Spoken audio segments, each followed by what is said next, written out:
डेरा गाजी खान के अवाम ने Bloch यकजहती council और BLA के नफरत अंगेज बयानियों को मुस्तरद कर दिया। डेरा गाजी खान की फिजा बलोच लिबरेशन आर्मी मुर्दाबाद के नारों से गूंज उठी।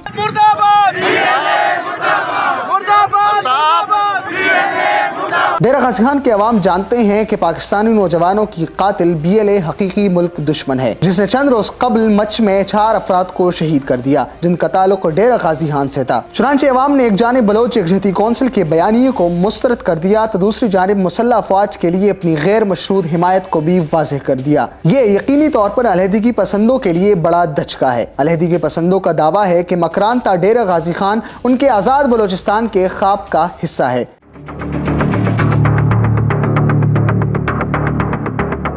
चुनांचे बलोच यकजहती मार्च के सिलसिले में डेरा गाजी खान को एक अहम पड़ाव करार दिया गया था। बलोचिस्तान में अलहदगी पसंदों ने गैर मुल्की पैरोल पर मुल्क के खिलाफ साजिश रचाने के लिए मुतफर्रिक हरबे आजमाए हैं। एक जानिब दहशत फैलाकर अवाम के दिल में खौफ व हिरास पैदा किए जाते हैं, तखरीबकारी और लोगों को कत्ल करके रियासत को कार्रवाई पर मजबूर किया जाता है और फिर उस कार्रवाई के खिलाफ नफरत भी फैलाई जाती है। मजलूमियत का कार्ड भी खेला जाता है। महारंग बलोच भी इसी सिलसिले की एक कड़ी का नाम है, जिन्होंने एक जानिब रियासत का तमाशा बनाने के लिए जिद्दोजहद की और दूसरी जानिब दहशतगर्दों को मजलूम करार देकर अवाम में अपने लिए हमदर्दी भी समेटी।